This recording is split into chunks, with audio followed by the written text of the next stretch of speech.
မင်္ဂလာပါခင်ဗျာဒီနေ့ရဲ့ audiobook ကိုစတင်နာဆင်ကြရအောင်အခုလိုစာအုပ်အတန်ဖတ်များဗဟုသုတနဲ့စိတ်ဝင်စားဖွယ်အကြောင်းအရာတွေကိုအမြဲနားဆင်ကျင်နေဆိုရင် channel လေးကို subscribe လုပ်ပြီး like လေးနှိပ်ထားပေးဖို့ဖိတ်ခေါ်ပါတယ်အခုတော့ဒီနေ့ရဲ့အကြောင်းအရာကိုဆက်လိုက်ကြရအောင်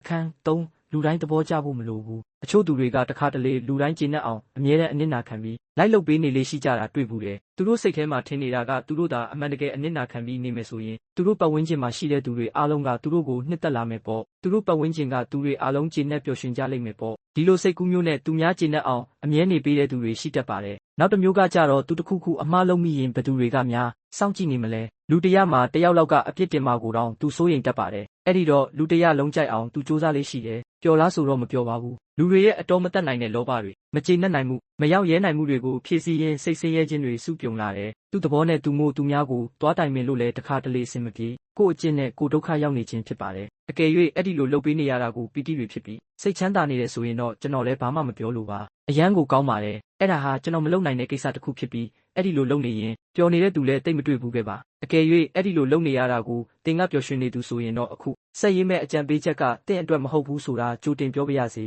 အခုဆက်ပြီးအကြံပေးမှာကတော့ကို့အကျင့်နဲ့ကိုမပြောနိုင်ဖြစ်နေကြတဲ့သူတွေအတွက်ပါတကယ်တော့တင်လို့သမျှကိုလူတိုင်းကျေနပ်ဖို့ဆိုတာမဖြစ်နိုင်ပါဘူးလောကကြီးမှာဘလောက်ကောင်းတဲ့သူဖြစ်ဖြစ်အဖြစ်ပြောမဲ့သူကအမြဲရှိတတ်ပါတယ်အဖြစ်ပြောတဲ့သူရှိတိုင်းသာရှေ့ဆက်မတိုးရရင်တင်မယ်တော့မှပန်းတိုင်ရောက်မှာမဟုတ်ပါဘူးဗိုလ်ချုပ်အောင်ဆန်းလိုအနစ်နာခံပြီးတိုင်းပြည်အတွက်ပေးဆက်ခဲ့တဲ့ခေါင်းဆောင်ကြီးမျိုးကိုတောင်အဖြစ်ပြောကြတဲ့သူတွေရှိပါတယ်ကျွန်တော်တို့လိုတာမန်လူတွေကိုဆိုရင်တော့အဖြစ်ပြောခြင်းတဲ့သူတွေပိုပေါ်ပါတယ်တခါတလေတင်းရဲ့လုပ်ရက်တင်းရဲ့ဆုံးဖြတ်ချက်တစ်ခုကြောင့်မပျော်ရွှင်တဲ့သူရှိမယ်ပျော်ရွှင်တဲ့သူလည်းရှိမယ်ဒီလိုဖြစ်လာရင်ဒီဖြစ်ရက်ဟာတာမန်ဖြစ်ရက်တစ်ခုပဲဆိုတာတင်လက်ခံဖို့လိုပါမယ်လူအလိုနံမလိုက်နိုင်ဆိုတဲ့စကားဟာတကယ်ကိုမှန်ကန်ပါတယ်နှက်တောင်အလိုမလိုက်နိုင်တဲ့လူတွေရဲ့အလိုဆန္ဒတိုင်းကိုဖြည့်ဆည်းပေးနေရင်တော့တင်လဲစိတ်ချမ်းသာနိုင်မှာမဟုတ်ပါဘူးကျွန်တော်အပါဝင်တာမန်လူအများစုဟာအတ္တပေါ်အခြေခံပြီးတိဆောက်ထားကြတာကြီးပါပဲအ ਨੇ အများအချိုးစားပဲကွာခြားကြတာပါလူတိုင်းကျေနပ်အောင်လုပ်ပေးတဲ့သူဖြစ်ဖို့ထက်မှန်တာကိုလုပ်ရဲသူဖြစ်ဖို့ကပိုအရေးကြီးပါတယ်မိမိရဲ့စူးစမ်းခြင်းချိန်ဉာဏ်နဲ့ဘယ်ဟာကိုလုပ်တင်တယ်လဲဆုံးဖြတ်တတ်ဖို့အရေးကြီးပါတယ်ဘောလုံးအသင်းတစ်ခုရဲ့မန်နေဂျာဟာသူ့အသင်းထဲမှာရှိတဲ့အသင်းသားအလုံးကိုတပြိုင်နက်ပွဲထုတ်လို့မရပါဘူးပွဲပေါ်မူတည်ပြီးတင့်တော်တဲ့ကစားသမား10တယောက်ကိုရွေးထုတ်ရပါတယ်